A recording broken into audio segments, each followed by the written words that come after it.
آپ کے ساتھ ہمارا تعلق پچھلے 26 سال کا ہے جی، اور رہے گا آپ کی آمد خیریت سے ہوئی ہے، بتائیں گے بس ادھر آ جائیں، ادھر جی جی آپ کو پتا ہے کہ الیکشن کمیشن کے پاس یا بلاوے پہ بندہ آتا ہے یا پھر دروازہ کھٹکا کے آتا ہے، تو ہم بلاوے پہ آئے کیا صفائی پیش کریں گے؟ وہ ابھی پتہ چلے نا کہ ایلیگیشن کیا ہے، اس کے بعد ابھی ان سے رپورٹ لینے آئے ہیں ان کو، جو ابھی تو نوٹس آیا نا، تو let me discuss with them کہ وہ بیسس کیا تھی جس پہ نوٹس ہوا ہے. تو اگر بیسس کوئی میڈیا رپورٹ ہے تو پھر اس کے حقائق جاننے بھی ضروری ہے نا کہ کیا ایسا ہوا ہوگا جس کے بعد یہ ہوا ہوگا.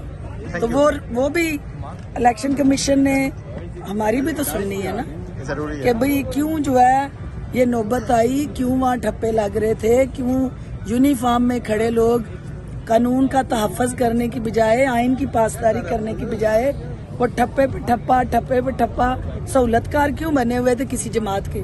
تو یہ تو ہم نے بھی بتانا ہے نا ویڈیوز کے ساتھ. تو اس کے لیے پھر یونیفارم والوں کا علاج کس نے کرنا ہے؟ اگر قانون نہیں کرے گا تو پھر عوام کرے گی. بہت شکریہ. ٹھیک ہے جی.